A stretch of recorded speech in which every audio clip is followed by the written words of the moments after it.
ভগবান কৃষ্ণকে কিভাবে ঘরে রাখা যায়, ভগবান কৃষ্ণকে কিভাবে আপনি আপনার গৃহে রাখবেন, ভগবান কৃষ্ণকে আপনি কিভাবে আপনার ঘরে বন্দী করে রাখবেন, তারও উপায় শাস্ত্র বলে দিয়েছেন।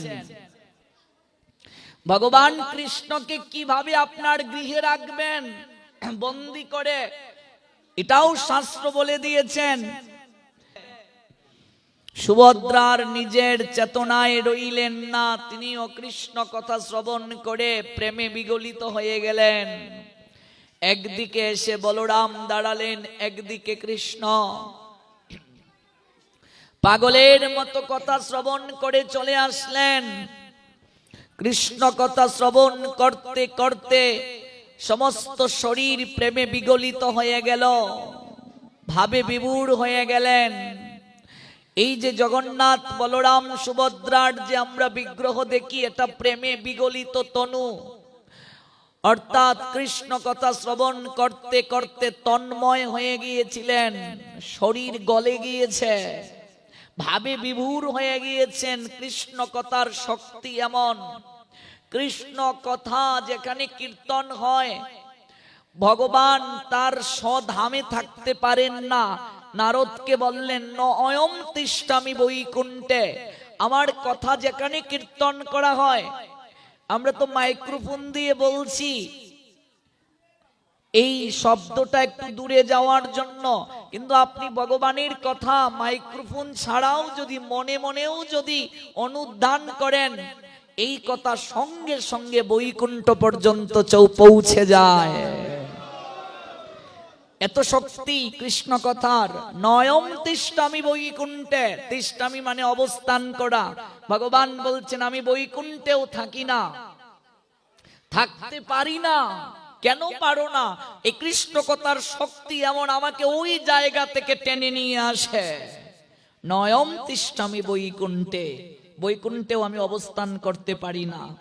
যোগিনাম হৃদয়ে নচ, যোগীদের হৃদয়েও থাকি না। মত ভক্তা যত্র গায়ন্তি তত্র তিষ্ঠামি হে নারদ, আমার ভক্তগণ যেখানে মিলিত হয়ে আমার গুণ কীর্তন করেন, আমি সেই জায়গায় আসতে বাধ্য হই। কৃষ্ণ কথার শক্তিটা এমন। দেখুন, জগন্নাথকে মন্দিরে থাকতে দেয়া হয় নাই, মন্দির ছেড়ে তিনি চলে গিয়েছিলেন কৃষ্ণ কথা শ্রবণের জন্য। এই লীলা আপনারা অনেকেই জানেন। লীলাটা কি? মন্দিরে জগন্নাথ, পুরী ধামে যারা গিয়েছেন, কিন্তু সেই জগন্নাথ, তিনি প্রেমে পড়ে গেলেন এক মালিনীর কন্যার প্রতি। একটা দাসী কন্যা, সেই দাসী কন্যা প্রত্যেক দিন আপন মনে গীত গোবিন্দ গায়। গীত গোবিন্দ একটা গ্রন্থ, পণ্ডিত কবি জয়দেব এই গীত গোবিন্দটা রচনা করেছিলেন। তাহলে গীত গোবিন্দ সম্পর্কে আমাদের একটু জানা দরকার, তাহলে এই লীলাটা আমরা ভালো করে উপলব্ধি করতে পারবো। জয়দেবের অনেক পরিচয় আছে, আমরা এত দূর পর্যন্ত যাচ্ছি না। জয়দেব মহাপ্রভুর আবির্ভাবের অনেক পূর্বে আবির্ভূত হয়েছিলেন। মহাপ্রভুই তাকে স্বপ্নে দর্শন দিয়েছিলেন যখন তিনি নবদ্বীপের চাপাহাটিতে অবস্থান করতেন, যে তুমি নীলাচল ধামে চলে যাও, শ্রীক্ষেত্রে যাও, ওই জায়গায় গিয়ে তুমি গীত গোবিন্দ রচনা করো। আমি যখন লীলায় আসব, আমি যখন নীলাচলে শেষ লীলা করব, তখন তোমার গীত গোবিন্দ আমি আস্বাদন করব। গীত গোবিন্দ হচ্ছে একটা গ্রন্থ, যে গ্রন্থে রাধা গোবিন্দের অপ্রাকৃত লীলারস ব্যক্ত করা হয়েছে, যেখানে রাধা রানীর অপূর্ব বিরহের পদগুলো উল্লেখ করা হয়েছে। কৃষ্ণ প্রেমে তন্ময় ভাব রাধা রানীর, এগুলো লিপিবদ্ধ করা হয়েছে। এই যে কৃষ্ণ কথা, এতটা শক্তি। দেখুন, ভগবানকে মন্দিরে রাখতে দেয় নাই, মন্দির থেকে বের করে নিয়েছে কৃষ্ণ কথার দ্বারা। দাসী কন্যা, মালিনীর কন্যা, তিনি এই কৃষ্ণ কথা কীর্তনের মাধ্যমে মন্দির থেকে ভগবান জগন্নাথকে বের করে নিয়েছিলেন। তার আগে গীত গোবিন্দ রচনার ইতিহাসটা একটু না বললেই নয়, প্রসঙ্গে যেহেতু এসেই গিয়েছে। জয়দেব তিনি গীত গোবিন্দ যখন রচনা করতে শুরু করলেন, তার স্ত্রীর নাম হচ্ছে পদ্মাবতী। পদ্মাবতীকে তিনি বিবাহ বন্ধনে আবদ্ধ করেছিলেন। মূলত জয়দেবের প্রতিজ্ঞা ছিল তিনি ব্রহ্মচর্য ব্রত পালন করে সমগ্রভাবে তার জীবনকে উৎসর্গ করে দেবেন ভগবত সেবায়। কিন্তু ভগবান চান জয়দেব সংসারী হোক, কারণ দেখুন, ত্যাগ সবার জন্য নয়, সংসারও সবার জন্য নয়। ভগবান কিছু কিছু লোককে জগতের বুকে পাঠান জগতের কল্যাণের জন্য, আবার কিছু কিছু লোককে ভগবান সংসারে পাঠান সংসার করে জগৎকে শিক্ষা দেওয়ার জন্য। জয়দেব চেয়েছিলেন তিনি ত্যাগী হয়ে ভগবত ধর্ম প্রতিপালন করবেন, কিন্তু ভগবান চাইছেন না জয়দেব সংসারী হোক। আমি জয়দেবকে দিয়ে সংসার কাকে বলে, আদর্শ সংসারটা কি, আমি তাকে শিক্ষা দিতে চাই। তিনি চাইলেন তিনি বিবাহ করবেন না, আর ভগবান চান তিনি বিবাহ করুক। কিভাবে? একটা লীলা আছে চমৎকার জগন্নাথ ধামে। একজন ব্রাহ্মণ যার কোনো সন্তান হয় না, সে জগন্নাথের মন্দিরে গিয়ে জগন্নাথকে প্রণাম দিয়ে প্রত্যহ বলে, হে জগন্নাথ, আমি এতদিন যাবৎ নিঃসন্তান, আমার বাবা ডাকের সুযোগ হয় নাই। একটা পুরুষের বিবাহের পর পূর্ণতা পিতা হওয়ার মাঝে আমি যে বাবা হতে পারি নাই, আমার জীবনটা অপূর্ণ রয়ে গেছে। তুমি কৃপা করে আমাকে একটা সন্তান প্রদান করো, যেন আমাকে এই অপূর্ণ জীবন থেকে পূর্ণতার স্তরে যাওয়া সম্ভব হয়। ভগবান অপার করুণার নিলয়ে জগন্নাথ তার ইচ্ছে পূরণ করলেন। যথা সময়ে তার স্ত্রী সন্তান সম্ভবা হলেন, একটা কন্যা সন্তানের জন্ম দিলেন। আর একটু সাউন্ডটা কমিয়ে দাও, মিটটা কমিয়ে ইকুটা কমিয়ে দাও, ঝামঝাম করছে। তখন সেই ব্রাহ্মণ কন্যা সন্তানটিকে কুলে নিয়ে জগন্নাথের মন্দিরে গিয়ে জগন্নাথকে প্রণাম দিয়ে বলছে, হে জগন্নাথ, তুমি আমাকে যে সন্তান দিয়েছ, যে কন্যা দিয়েছ, এই কন্যা সন্তানটি তোমার। আমাকে কেবল তুমি প্রদান করেছো তার দেখাশোনা করার জন্য। দেখুন নিষ্কামতা কাকে বলে। আমানত রূপে আমি পেয়েছি। এই কন্যা সন্তানটিকে নিয়ে আমি কি করব, কিভাবে তাকে বড় করব, তুমি আমায় কৃপা করে বলে দাও। সেই দিন জগন্নাথ তাকে দৈব বাণী দিয়ে বলেছিলেন, শুনো হে ব্রাহ্মণ, এই কন্যা সন্তানটিকে আমি তোমার ঘরে পাঠিয়েছি, তার কারণ আমার এক ভক্ত রয়েছে যার নাম জয়দেব। সে বিয়ে করবে না বলে মনস্থ করেছে, কিন্তু আমি চাই সে সংসারী হোক। ভগবান চাচ্ছেন যে জয়দেব সংসারী হোক, তোমার কন্যাটি যেন তার ভজন সঙ্গিনী হয়।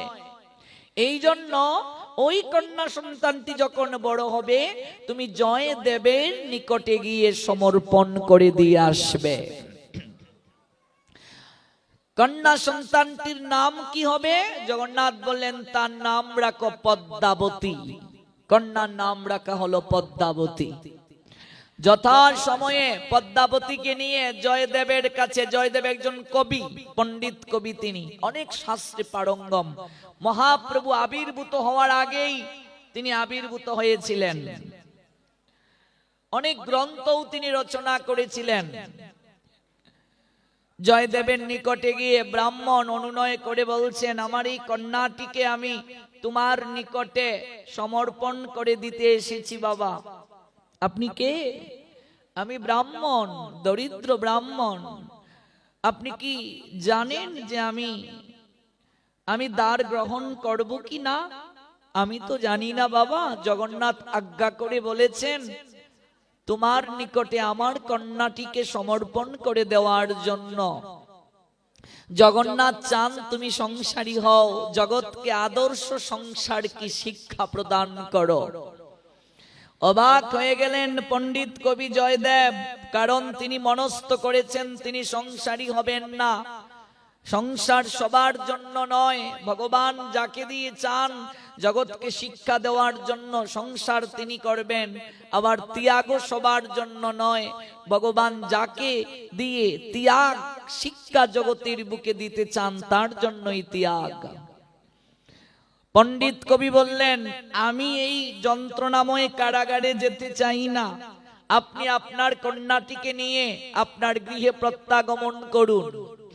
দেখো বাবা, জগন্নাথ চাচ্ছেন তুমি সংসারী হও, আর এই কন্যাটি আমার নয়, জগন্নাথের প্রসাদী, আমি কেবল আমানত রূপে লালন পালন করেছি। এবার তুমি কি তোমার ইষ্ট দেবের বাক্যকে লঙ্ঘন করবে? পণ্ডিত কবি জয়দেব অবাক হয়ে গেলেন, কন্যাটিকে বলছেন যে আমি চাই না সংসারী হব, আর আমার জন্য জগন্নাথ তোমাকে পাঠিয়ে দিলেন।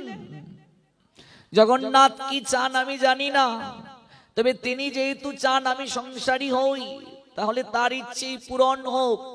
ওই পদ্মাবতীকে সংসার জীবনে আনলেন জয়দেব। তারপর অনেক ঘটনা ঘটেছে। আদর্শ সংসার কাকে বলে? আমরা তো বলি যে সংসার ধর্মই বড় ধর্ম, আমরা তো বলি কৃষ্ণের সংসার করো ছাড়ো অন্য কাম, কিন্তু কৃষ্ণের সংসার কিভাবে করতে হবে এই শিক্ষাটা জয়দেব আর পদ্মাবতী জগতের বুকে দিয়ে গিয়েছেন। সংসারটা কৃষ্ণের করো, কিন্তু সংসার কিভাবে কৃষ্ণের করব? কৃষ্ণের সংসার করো ছাড়ো অন্য কাম। একটা লীলা যদি আমরা আস্বাদন করি তাহলে আমরা উপলব্ধি করতে পারবো অনেক লীলা আছে জয়দেব পদ্মাবতীর। জয়দেব পদ্মাবতীকে যেদিন গ্রহণ করলেন সেই দিন বললেন, শুনো হে পদ্মাবতী, আমি তোমাকে গ্রহণ করেছি ভজন সঙ্গিনী জন্য, তুমি আমার ভজনে সহায়তা করবে বলে। তবে মনে রাখবে আমার এই মন আমি গোবিন্দ চরণে আগে অর্পণ করে দিয়েছি।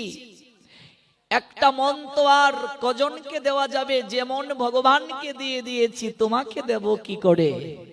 দেখুন ভক্ত কাকে বলে।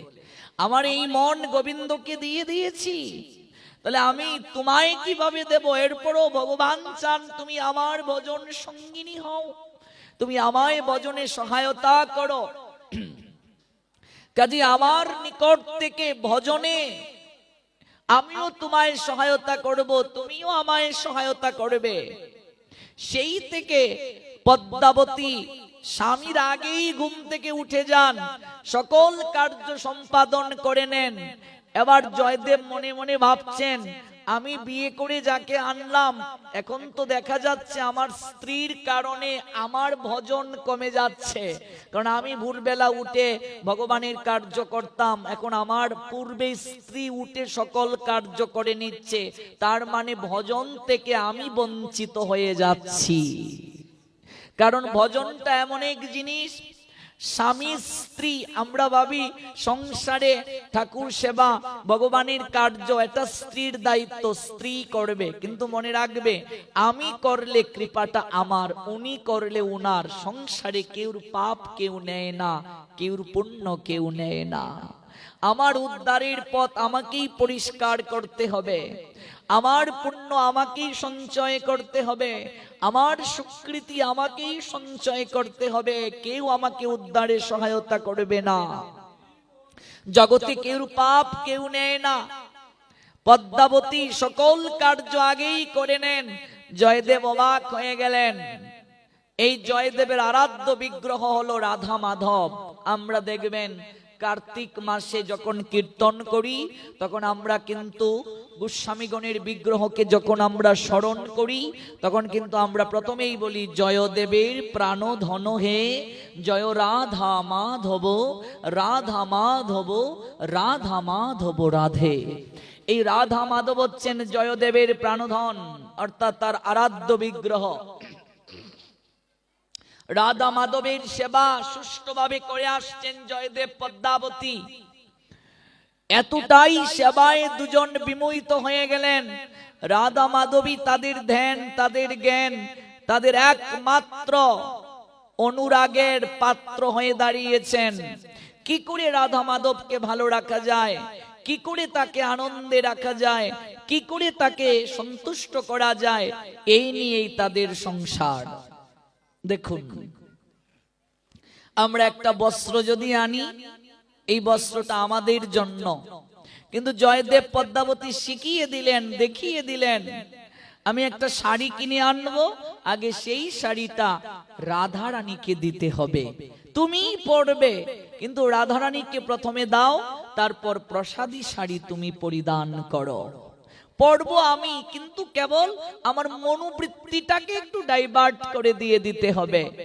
আমি যে বাজার থেকে ফল কিনে নিয়ে আসবো, আগে সেটা রাধা মাধবকে দেব, আমি গ্রহণ করব প্রসাদ। আমি 5টা লাড্ডু ভগবানকে দিলাম, ভগবান কি 5টাই খেয়ে নেবে?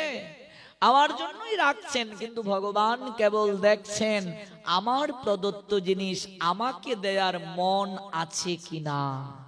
এই জগৎ সংসারে আমরা কিছুই নিয়ে আসিনি, লজ্জা নিবারণের কাপড়টা পর্যন্ত নিয়ে আসিনি। জন্মের পর খাবো কি চিন্তা করিনি। ভগবান মায়ের স্তনে দুধ রেখেছেন, সেই দুধ কতটুকু শীতল হবে, কতটুকু উষ্ণ হবে, ভগবান সেটা ভেবে রেখে দিয়েছেন।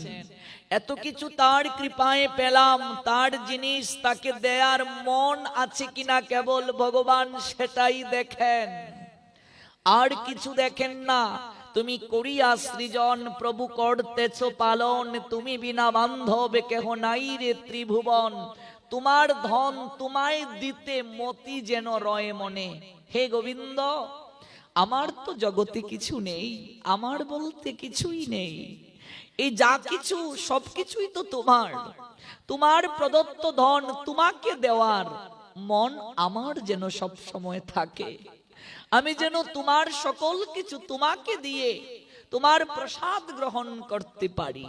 এই যে মন, এত চমৎকার ভাবে লীলা করে দেখিয়ে দিয়েছেন জয়দেব পদ্মাবতী। সংসারী মানুষদের শিক্ষাই একটা চরিত্র। অনেক লীলা, আমরা তো আর অল্প সময়ে সব লীলা শুনতে পারবো না। একদিন রাধা মাধবের সেবায় কতটা তারা সন্তুষ্ট ছিলেন, রাধা মাধব নিজে কতটা সন্তুষ্ট হলেন, এই লীলাটা শ্রবণ করলে উপলব্ধি হবে আমাদের। বর্ষার পূর্বে, বর্ষা এসে যাবে তো, বর্ষার পূর্বে খড়ের গড়, তখন তো আর এরকম সিস্টেম ছিল না, খড়ের গড়ের খড়কে পরিবর্তন করতে হবে। চাল চাইবেন, জয়দেব উপরে উঠেছেন, পদ্মাবতীকে বললেন, পদ্মাবতী নিচ থেকে তুমি বেতের বাঁধনটাকে ঘুরিয়ে দিও। চাল চাইবেন, বর্ষা আসবে, জল রাধা মাধবের ঘরের, তুমি নিচ থেকে বেতের বাঁধনটাকে ঘুরিয়ে দিও, আমি উপরে উঠি। কারণ এতদিনের সংসারে কোনো সন্তান তাদের আসে নাই, কারণ যেদিন জয়দেব বিবাহ বন্ধনে পদ্মাবতীকে নিয়ে এসেছিলেন, সেই দিন বলেছিলেন, আমার এই মনটা আমি গোবিন্দকে দিয়ে দিয়েছি, এই মন আর আমি তোমাকে দিতে পারবো না। খুব কঠিন, এই সাধনা সবার পক্ষে সম্ভব নয়। বাঁধনটাকে তুমি নিচ থেকে ঘুরিয়ে দিও, বেতের বাঁধন। পদ্মাবতী একটু রান্না করে রাধা মাধবের দুপুর বেলা একটু ভোগ রাগের প্রস্তুতি নিচ্ছেন, আবার এদিকে চাল চাওয়াটার কার্য চলছে, উপরে উঠছেন, প্রচুর রুদ্র উঠেছে, প্রচন্ড রুদ্র, ডাকছেন উপর থেকে জয়দেব, পদ্মা, পদ্মা কোথায় গেলে? পদ্মাবতী রান্না করে সেবার জন্য প্রস্তুতি নিচ্ছে রাধা মাধবের, বারবার ডাকছেন, কোনো সাড়া নেই। বেতের বাঁধনটা নিচ থেকে ঘুরিয়ে দাও। পদ্মাবতীর কর্ণে সেই শব্দ যায়নি। এদিকে আমার অন্তর্যামী ভগবান শ্রী মাধব এতটা সেবায় সন্তুষ্ট হলেন। পদ্মার এবং জয়দেবের সেবা দ্বারা দেবতাকে বন্দী করে রাখা যায়, কৃষ্ণ কথার দ্বারা ভগবানকে বন্দী করে রাখা যায়। স্বয়ং ভগবান মাধব আর স্থির থাকতে পারলেন না, তিনি বিগ্রহ থেকে বের হয়ে পদ্মাবতীর রূপকে ধারণ করে নিলেন। পদ্মাবতীর রূপ ধারণ করে দ্রুত গতিতে ছুটে চলে আসলেন নিচ থেকে বেতের বাঁধনটাকে গুড়িয়ে দেওয়ার জন্য। উপর থেকে জয়দেব বেতটাকে নিচের দিকে দিচ্ছেন, আর নিচ থেকে ভগবান শ্রী মাধব পদ্মাবতীর রূপ ধারণ করে বাঁধনটাকে, বেতের বাঁধনটাকে ঘুরিয়ে দিচ্ছে। অসতর্কতার সঙ্গে জয়দেব উপর থেকে বেতটাকে দিলেন, একটু অঙ্গুলিতে আঁচড় লেগে গেছে বাবা, একটু কেটে গিয়েছে অঙ্গুলি। তিনি তো ভেবেছেন তার স্ত্রী পদ্মাবতী সেই কার্যটা করছে। কার্য যখন শেষ হলো, নিচে নামলেন। পদ্মা কোথায়?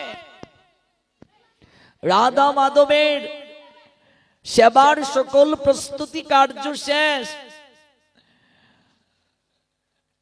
নিয়ে গেলেন ঘরে। পদ্মার আর সেই দিকে খেয়াল ছিল না যে দড়ির বাঁধনটা বা বেতের বাঁধনটা গুড়িয়ে দেওয়ার জন্য স্বামী বলেছিল, চালু ছাওয়া হয়ে গেল।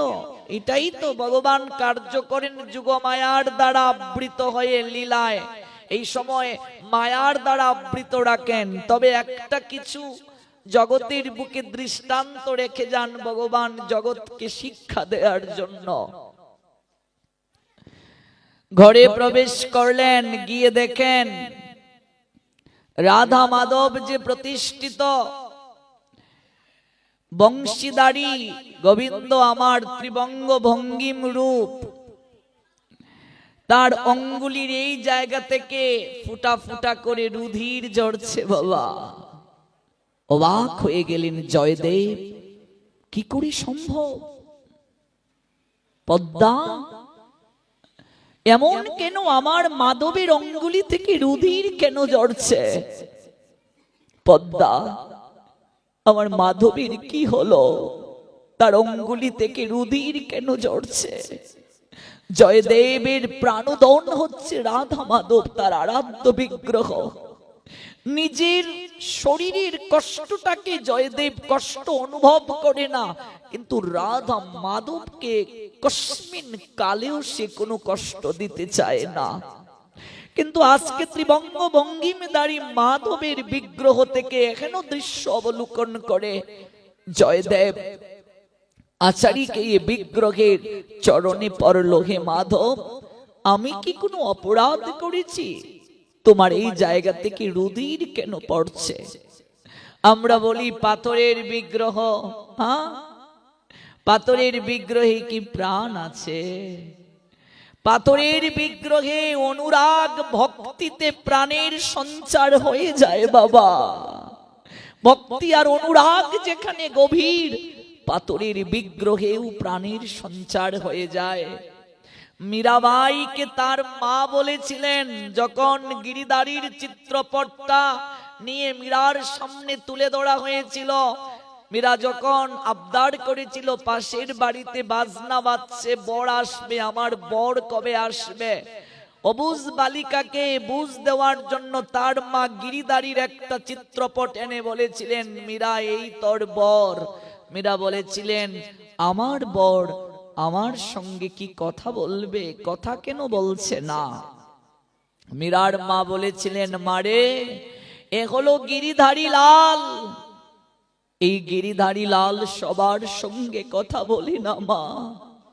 যারা ভক্তি আর অনুরাগ বড়ে তাকে ডাকে, যারা ভক্তি আর অনুরাগ বড়ে তাকে আপনার করে, মা মীরা ওই গিরিধারী লাল কেবল তাদের সঙ্গেই কথা বলে রে মা, কেবল তাদের সঙ্গেই কথা বলে। এই যে অনুরাগ আর ভক্তি দুটি শব্দ মীরার কর্ণকুহরে গুচরিত হয়েছিল, হৃদয়ে গেঁথে গিয়েছিল। এই অনুরাগ আর ভক্তিতে গিরিধারী লাল মীরার জীবন সর্বস্ব প্রাণনাথ হয়ে গিয়েছিলেন। আজকে জয়দেব সেই অনুরাগ ভক্তির ডুরে রাধা মাধবকে প্রাণনাথ করেছে, প্রাণধন করেছে। তাই চরণে পড়ে ক্রন্দন করছে, মাধব আমি আমার অঙ্গে আঘাত হলেও আমার বিন্দু মাত্র কষ্ট অনুভূত হয় না। তুমি একটি বার বলো তোমার কি হয়েছে? তোমার অঙ্গুলি থেকে রুধির কেন ঝরছে? তোমার অঙ্গুলি থেকে রুধির কেন ঝরছে? পদ্মাবতী আসলেন, ও হে পতিদেব, আমাকে না ডাকছিলে নিচ থেকে বেতের বাঁধন গুড়িয়ে দেওয়ার জন্য, এত শীঘ্রই তুমি কাজ শেষ করে ফেললে? আমি তো রন্ধনশালায় ছিলাম, আমি সেবার প্রস্তুতি নিচ্ছিলাম। কেন পদ্মা, তুমি তো নিচ থেকে দড়ির বাঁধনকে ঘুরিয়ে দিয়েছিলে, বেতের বাঁধন ঘুরিয়ে দিয়েছিলে। না, আমি তো রান্নাঘরেই ছিলাম রাধা মাধবের সেবার প্রস্তুতি নেওয়ার জন্য, আমি তো বেতের বাঁধন ঘুরিয়ে দেইনি। তাহলে কে কে এখানে কার্য করলো? এখানে কার্য কে করলো? অজুর ধারায় কাঁদছেন জয়দেব, বিগ্রহ থেকে কথা আসছে। দেখুন এতটা জীবন সর্বস্ব জয়দেবের। রাধা মাধব ছিলেন, তার সঙ্গে কথাও বলতেন যে জয়দেব, আমি পদ্মার রূপ ধারণ করে এই বেতের বাঁধনকে আমি ঘুরিয়ে দিয়েছিলাম। অসতর্কতার সঙ্গে উপর থেকে তুমি যখন বেত দিয়েছিলে আমার অঙ্গুলিতে একটু লেগে গিয়েছে, তাতে একটু অল্প রুধির ঝরে পড়েছে, তাতে আমার বিন্দু মাত্র কষ্ট অনুভূত হয় না।